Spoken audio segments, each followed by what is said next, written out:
As the colonial era drew to a close, the Soviet Union believed the world would turn to socialism and preached that message in its propaganda. The United States was concerned. The feeling was very strong in Washington that the Soviets were pursuing a policy of expansion into the Third World. And our objective was to prevent that.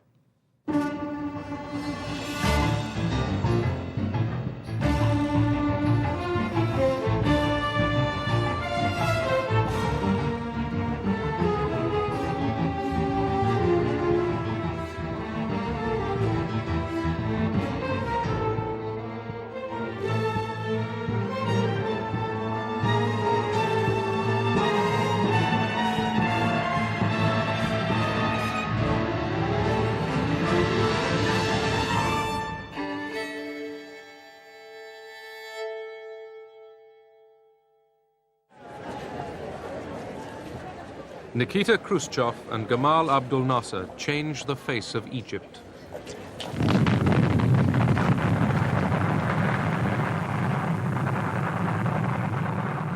After the West had refused a loan for a dam across the Nile, the Soviet Union took over.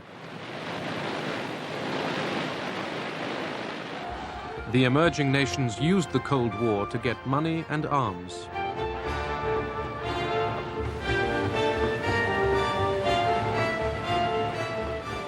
The developing world was being courted.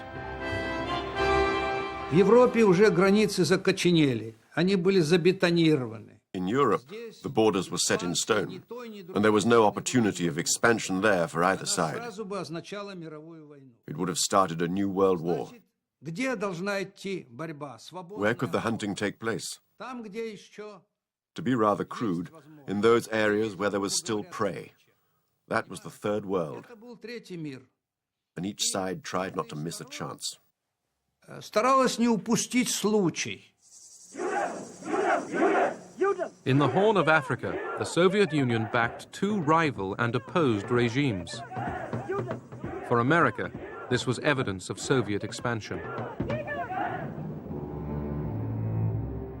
In Angola, thousands of Cubans poured in to fight South African troops backed by the United States.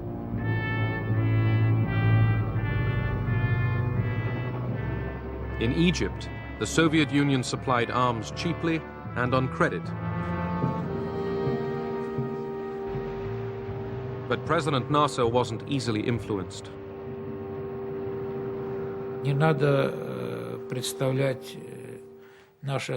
One shouldn't think of our relations with Nasser as the relations of master and servant. Nasser always pursued his own policy. He was able to understand the global strategy, and now we can benefit from the disagreement between the Soviet Union and between the United States and the West, and make benefit of this situation to raise our capabilities militarily and economically. Nasser was the hero of the Arab world. The Egyptians rallied for war.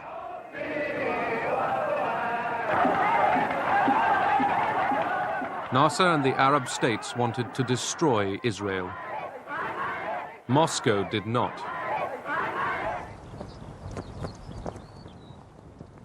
In 1948, the Soviet Union had supported the creation of the State of Israel on Arab lands.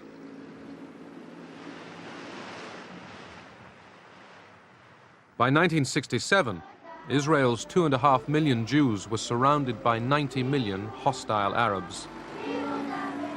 Israel felt insecure. The threat from Egypt became intense. Israel had America's political backing, but not her weapons. Would Israel get America's support for a surprise attack? President Johnson asked us to bring Israel's foreign minister to the family quarters of the White House, and to speak rather crudely about it, the intent was to work him over, to persuade him is perhaps a more polite term, to avoid a preemptive attack. We thought we had persuaded him.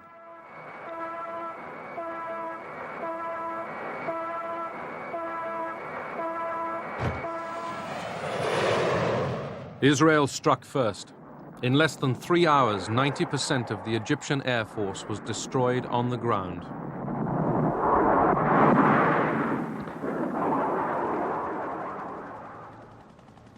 The Israelis seized East Jerusalem.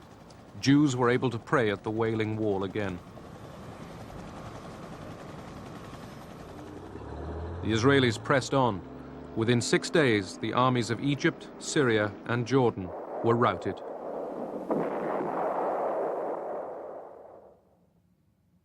The map of the Middle East was transformed. Israel had trebled its size. In the contest between Russia and America within the Cold War in the Middle East, Israel was an automatic ally of the West. Since the Six-Day War, this automatic ally became a strategic asset. America became Israel's principal source of arms.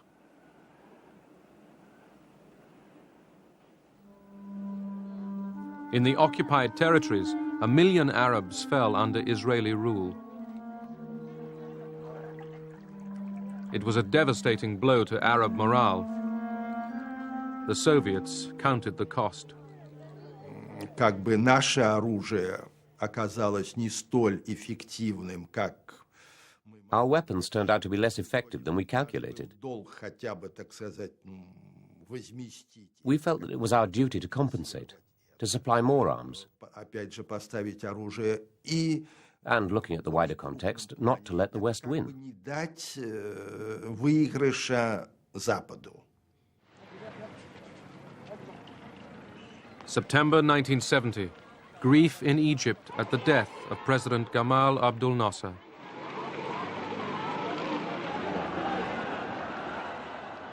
The developing world mourned an outstanding leader. So did Soviet Prime Minister Kosygin. The mourners were uneasy, as were the Russians. Who could follow Nasser? I shall do my best to follow the policy of the late president, my dearest friend, President Gamal. But no one will capitulate here in this country. I am not ready to capitulate or to surrender 1 inch or a bit of sand. At the Moscow summit of 1972, the superpowers agreed on a code of conduct, détente. Richard Nixon and Leonid Brezhnev agreed not to seek advantage at the other's expense. Better ties with America outweighed Moscow's commitments to the Arabs. This angered Sadat because he felt that they were giving priority to détente with the Americans rather than helping Egypt wage a war. But détente didn't stop American efforts to extend its influence in the Middle East at Moscow's expense.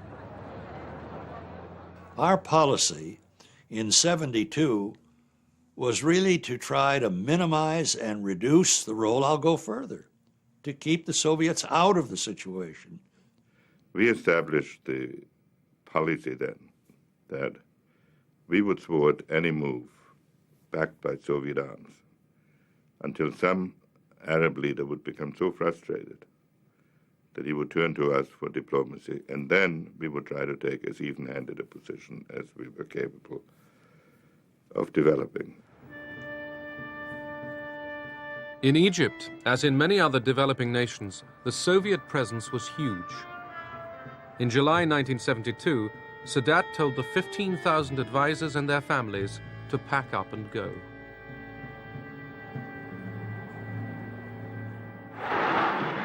It was a bold power play. Sadat's move boosted his popularity and showed how little control the Russians really had. By October '72, they decided to come back to the support of Egypt. And then Sadat make benefit from that. He says, well, I expel them to express power so that they would give us what we need. And strange enough, we had arms deal after the October, which was one of the biggest arms deal we've got with the Soviet Union. Sadat needed the arms. He was planning to end the uneasy peace. He wanted to go to war. He needed to go to war. He felt he couldn't do otherwise. He considered that negotiations were impossible without some heating of the whole process. I mean, some shock therapy.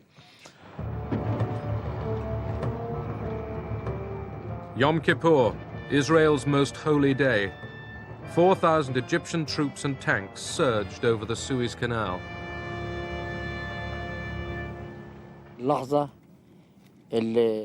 We'd been waiting for this moment for 5 years, the moment of crossing the canal.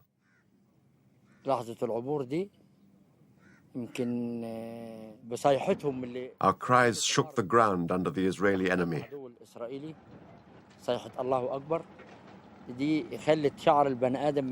The cry of God is great made all our hair stand up on end.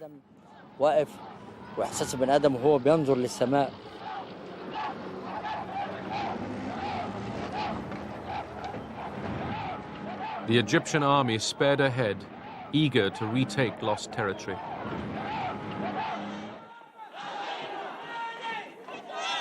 American Jews demanded immediate help for Israel. Washington was in a dilemma. Supplying its ally Israel risked sacrificing Arab goodwill. The State Department stalled. There was an argument as to whether transport was available. And the Pentagon suggestion was that private transport be leased. We were very disappointed and angry that supplies were arriving so slowly and only on El Al planes. The air convoy was delayed again and again.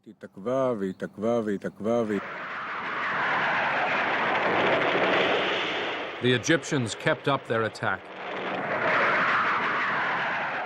The United States began to understand that we were in a serious situation when we suddenly changed our tune from this very blithe, typically Israeli self-confidence to a report that as a result of what happened, we were losing our lifeblood.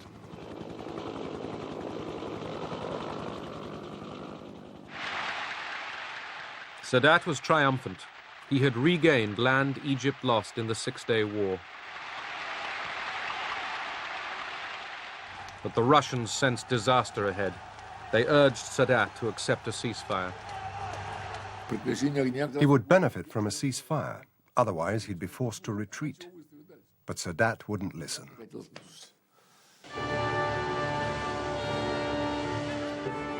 In Washington, President Nixon ended the delay over the arms shipments.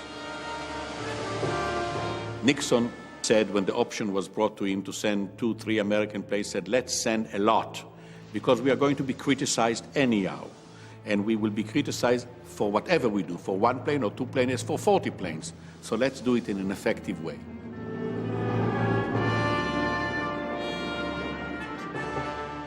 The airlift put the world's largest power publicly alongside Israel. Now it was Moscow's allies that faced defeat.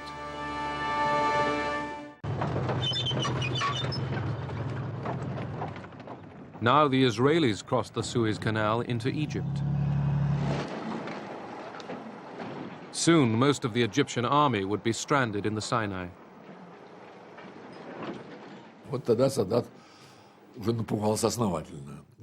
Then Sadat got terrified.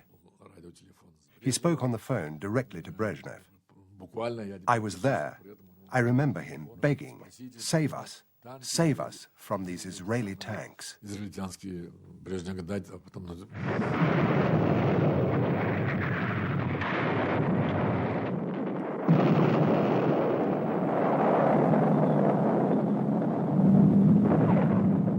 Cut off in the desert, the Egyptians faced defeat.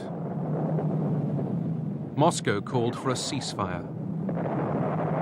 They realized that the greater the military victory on the part of the Israelis, the greater defeat of Soviet supply, and a general weakening of the Soviet position in the entire region. The Soviets and Henry Kissinger rapidly agreed proposals for a ceasefire. As Kissinger arrived in Israel to break the news to the Israelis, the superpower's ability to restrain their allies would be tested. We had made commitments which some of our leaders, especially Golda Meir and our Prime Minister, believed to have been rather rash. And when he landed, he said, I'm going to be chastised for this. Israel wasn't yet willing to end the war. Kissinger explained what happened, and he vowed to continue to help Israel in case there is a renewal of fighting.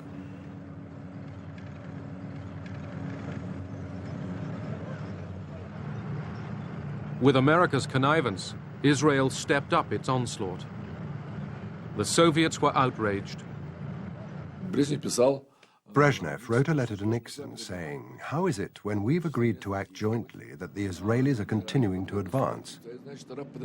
It is undermining all our attempts to make peace."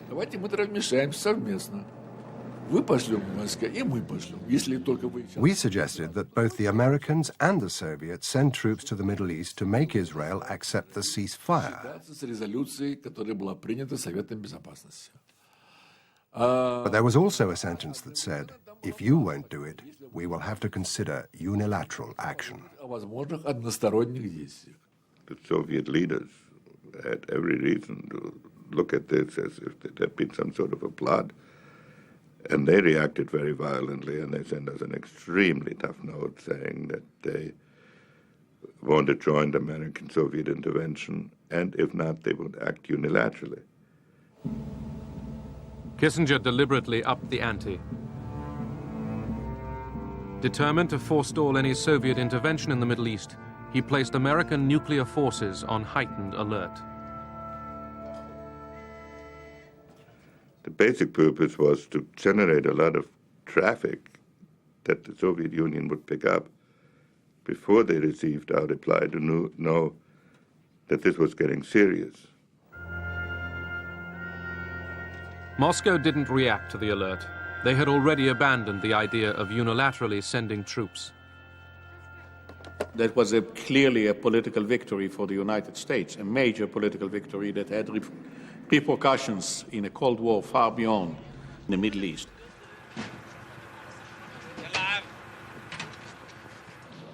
Under American pressure, Israel allowed food and water to reach the trapped Egyptian army. Kissinger wanted Egypt defeated, but not destroyed.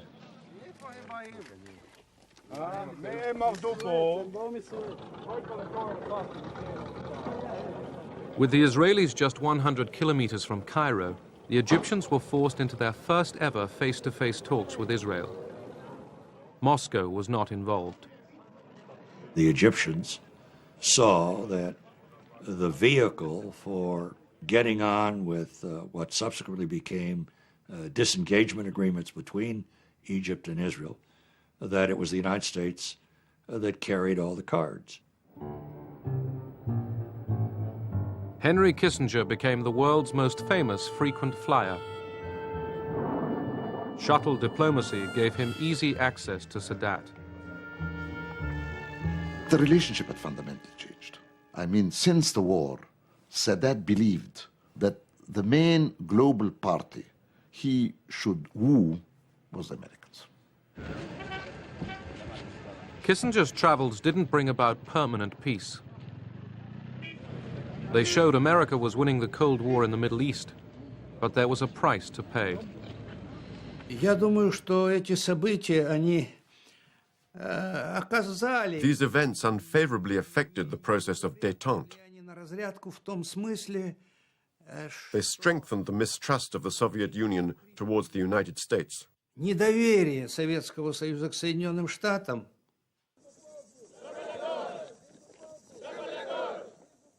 Africa, 1975. The last colonial empire was dying, and the people of Angola reached for freedom. Fresh hunting grounds for the Cold War superpowers. As Portuguese troops pulled out of Angola, three groups jostled for power. America's fears were aroused. When Bill Colby, the CIA director, went to brief the National Security Council in the White House the first time on this, his briefing was literally, "Gentlemen, this is a map of Africa, and here is Angola." Now, in Angola, we have three factions. There's the MPLA, they're the bad guys. The FNLA, they're the good guys. And there's UNITA and Jonas Savimbi we don't know too well. And that was to get the National Security Council involved in this thing. The popular movement for the liberation of Angola, the MPLA, the largest group, was left-wing. Based in and around the capital, Luanda, its multi-ethnic membership was led by Agostinho Neto and Lucio Lara. In the 1960s, it had received training from Cuba and arms from Moscow.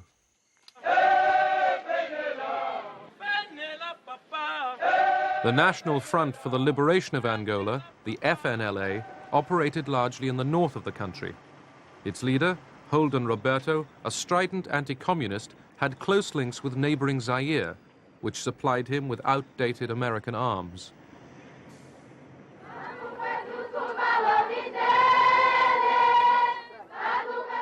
The National Union for the Total Independence of Angola, UNITA, led by Jonas Savimbi, was based in the south of Angola.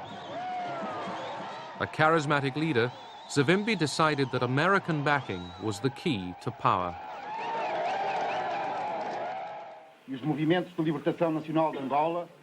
At Alvor in Portugal, the three rival groups got together. They agreed on arrangements for independence and elections. The United States scotched that, absolutely. Our solution was the CIA, without approval from the National Security Council, delivered $300,000 to Holden Roberto and ordered him to send his people into northern Angola. We weren't worried about receiving American aid. We knew that the Soviet Union was supporting the MPLA, and we had no possibility of countering that. Secretly channeled through Zaire, American money helped pay for Roberto's war on the MPLA. His side was always the bloodiest, the most violent. They went down and promptly killed 15 MPLA political activists. And from that time on, it was all cast, you know, the fate of Angola was cast, it was written in blood.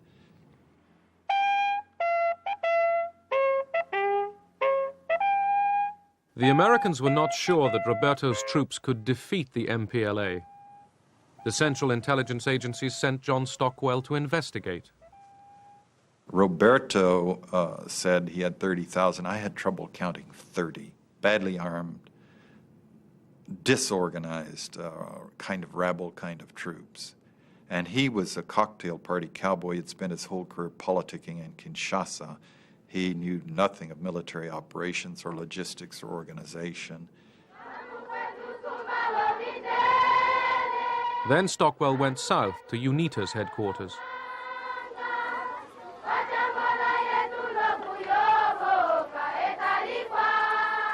Stockwell met UNITA's leader, Jonas Savimbi. I found a different kind of a revolutionary. He'd spent the entire time inside Angola, 20 years.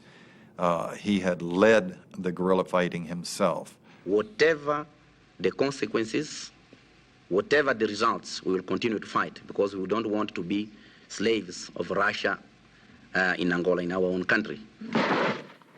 America was now backing two of the three independence movements.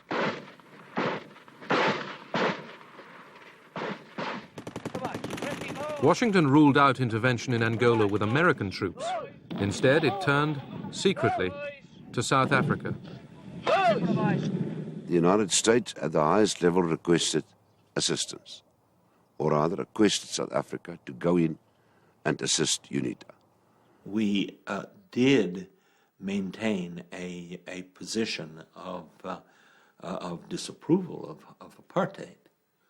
But on the other hand, the South African government was extremely powerful. Suid-Afrika was in 'n posisie van isolasie. South Africa was isolated. Although it was done secretly, it was good for South Africa to be cooperating with a big force like the USA, even though it was clandestine. There were many people in policy-making positions in the Department of State who were essentially willing to have a funny, ambiguous relationship with South Africa. The focus was on Soviet penetration and the possibility of the Soviet Union using unstable situations in Africa to benefit itself, to take root and foment trouble. They were afraid of the MPLA. They called us communists. The South Africans were terrified of the MPLA. They didn't have that terror of the FNLA or UNITA. They were allies. They didn't like the MPLA because the MPLA declared itself against apartheid.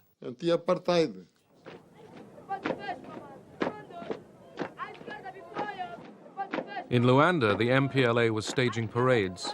In the countryside, it was losing control. We were alone, poorly equipped, poorly trained, poorly armed. We requested help from the Cubans to help us resist that aggression.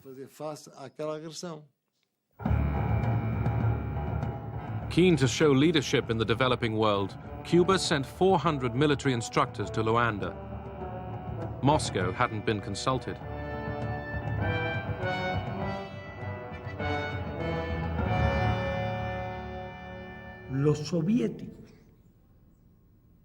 The Soviets knew absolutely nothing about it. We took the decision because of our long-standing relations over many years with NATO and with the independence movement in Angola. We're very unhappy. I mean, obviously, we had no desire to see Fidel Castro extend his influence in the African continent. Our government in Washington perceived Fidel Castro as a Soviet proxy. We thought, with respect to Angola, that if the Soviet Union could intervene at such distances from areas that were far from the traditional Russian security concerns, and when Cuban forces could be introduced to distant trouble spots, and if the West could not find a counter to that then the whole international system could be destabilized. It was a question of globalizing our struggle vis-à-vis the globalized pressures and harassment of the US. In this respect, it did not coincide with the Soviet viewpoint. We acted, but without their cooperation. Quite the opposite. There were criticisms. So? North of Luanda, Holden Roberto's FNLA troops were heading for the capital. They wanted to seize it before Angola's Independence Day. They had high hopes of success. We actually had a celebration party in the CI headquarters in Washington. We expected the news by the end of the day that we would have captured Luanda. Led by Cubans, the MPLA troops halted Roberto's advance.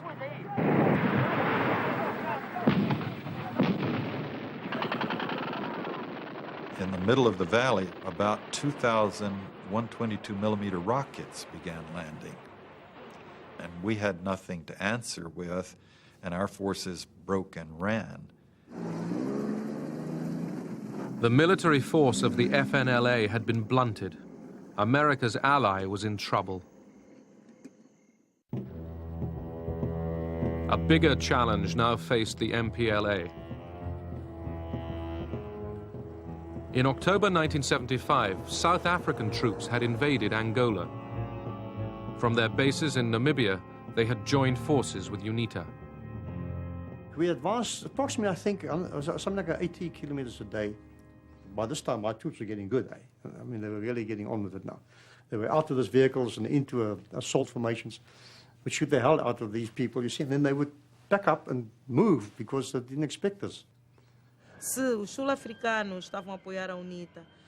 South Africans were helping UNITA, and Zaire was supporting the FNLA. So it was only fair that the MPLA asked the Cubans to come and support us in the struggle against the invasions.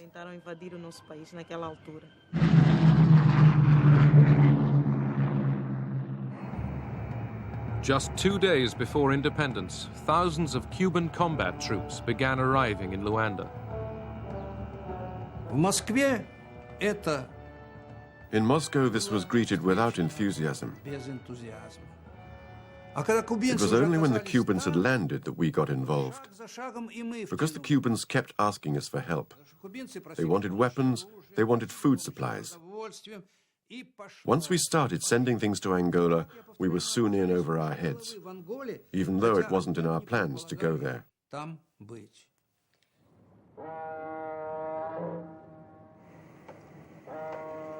Moscow began shipping hundreds of tons of arms, tanks, and missiles direct to Luanda.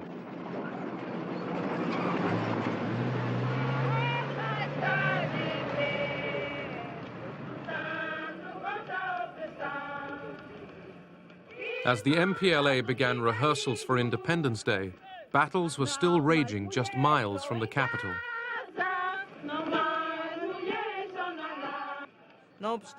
In spite of that, it was important for us to proclaim independence, and we did so.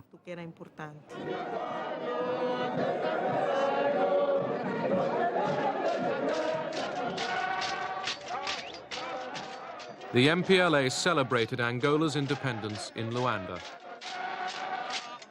Its enemies had failed to take the capital. The 11th of November 1975 was the hardest day in my life. I remembered the 14 years I'd been fighting. I remembered the dead, all those who had made sacrifices.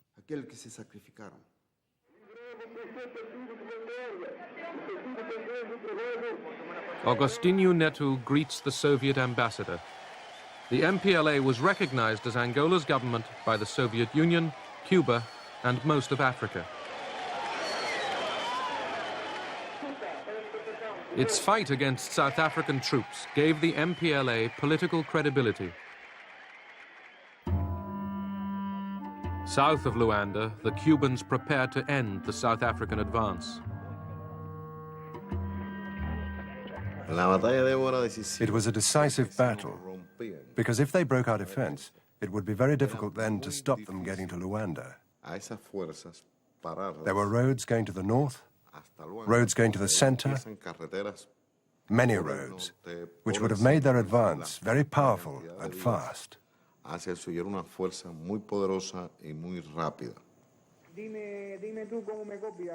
The Cubans were ready, waiting. Angola would have been lost. Mobutu's troops were close to Luanda. The South Africans had penetrated over 1,000 kilometers. They were close to Luanda.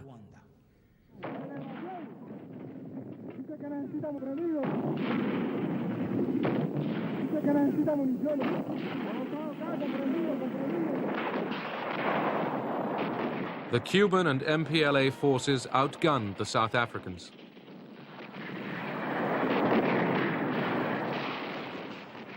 They were shot very badly. Now, I just saw these lorries with blood dripping out of it. It wasn't very nice. And then to go and investigate, and for the first time to see they're actually your own troops It wasn't very nice at all. They left everything on the field. Men, vehicles, weapons. It was a great victory over the South Africans. South African and American hopes of a quick victory over the MPLA were crushed. Washington was running out of options. Right after Vietnam, the American people in no way, and the Congress and the media, would put up with the U.S. putting its forces in to control the outcome of a country that none of the American people were interested in. The administration fell back on the CIA. It secretly provided money for Roberto and Savimbi to recruit mercenaries from Africa, America, and Europe.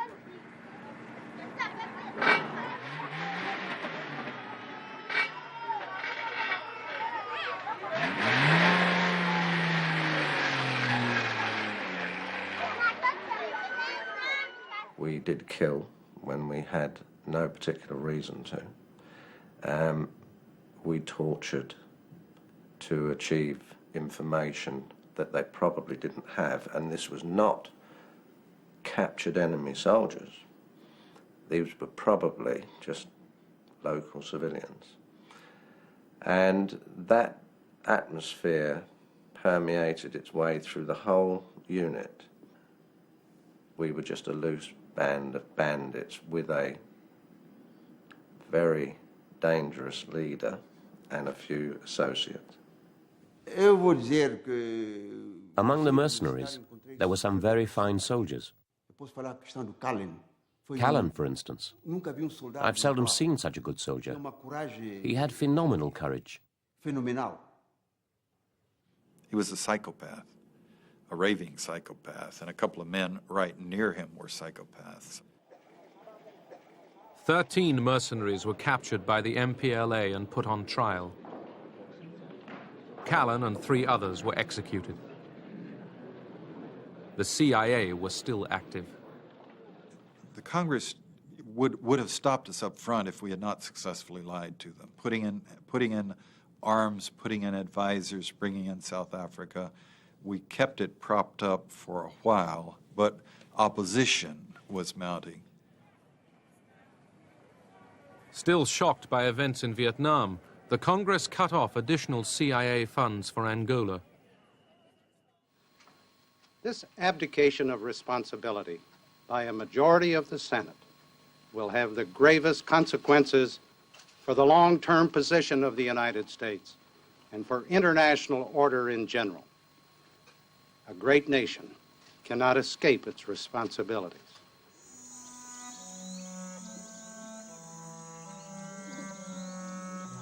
In Angola, America hoped for victory. Instead, hatreds were inflamed. The Civil War outlasted the Cold War itself, leaving thousands maimed, dead, or homeless.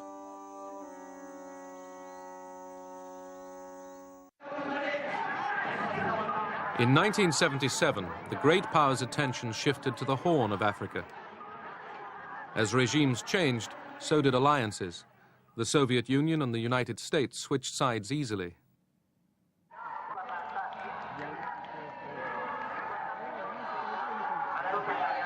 In Ethiopia, the emperor had been ousted and replaced by Marxists. Moscow had a new ally, Colonel Mengistu Haile Mariam.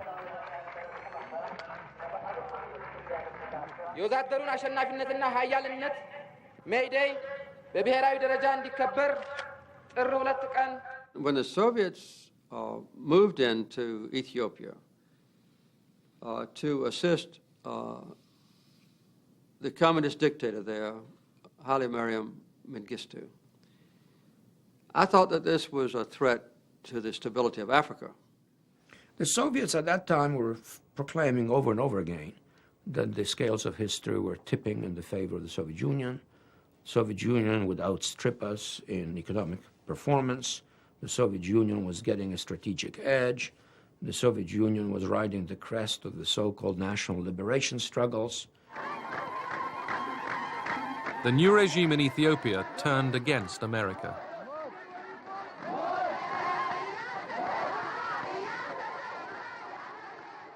Mengistu expelled most of the Americans from Ethiopia in the following months, arrogantly terminated the American aid program. Neighboring Somalia had been a Soviet ally for years. Somalia's army was equipped with Soviet weapons.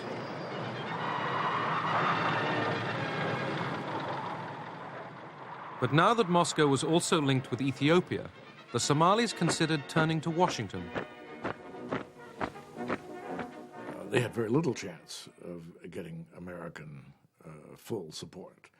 But they knew that if they tried to present themselves as anti-Soviet, they would improve their chances. The Somalis turned against the advice of their Soviet ally and prepared for war with Ethiopia. But President Carter turned down their appeal for American arms. I thought that Somalia should not be permitted to succeed in trying to take Ethiopian territory, and I refused to give the Somali government any weapons. Nevertheless, in July 1977, the Somalis seized large tracts of the Ogaden Desert. The Soviets tried to stop the advance through diplomacy. Gromyko suggested joint mediation with the Americans. Это посредничество американцы отвергли. But Brzezinski rejected that, saying it would have legitimized the Soviet presence in the Horn of Africa. Brzezinski felt that the American presence was legitimate everywhere, but the Soviet presence wasn't.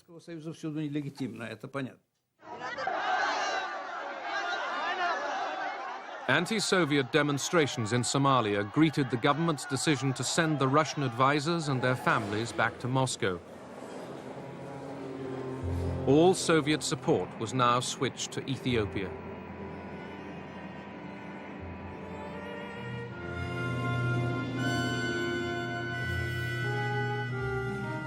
The Soviet Union began shipping in weapons and 15,000 troops to fight in Ethiopia. The troops were Cuban.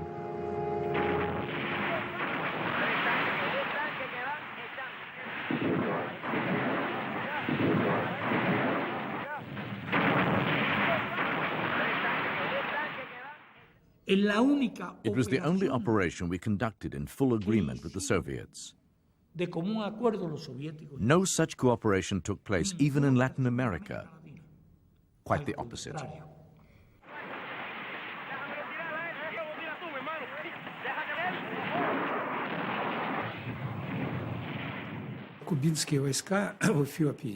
The Cuban troops in Ethiopia played a very important role. The Ethiopians couldn't have provided the military organization to destroy the Somali troops in such a short period of time, even with our help.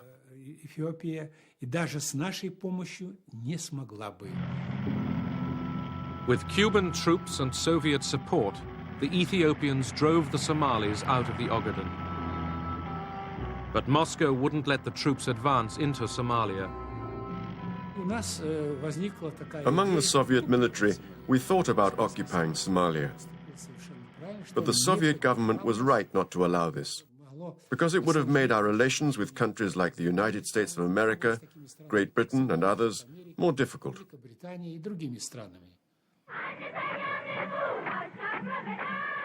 Mengistu Haile Mariam basked in glory. The Cubans and Soviets had saved his regime.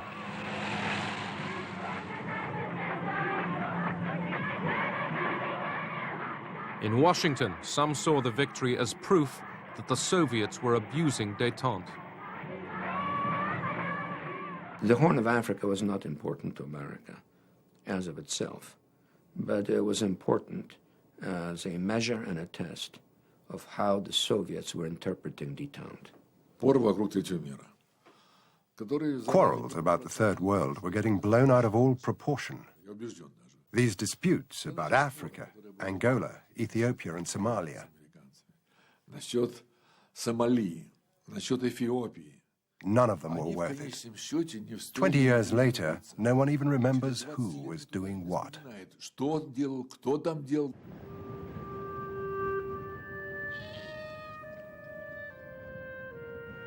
In the hunt for Cold War gains, the superpowers spawned an arms race in the developing world. Their solemn promises of restraint were blown to the winds.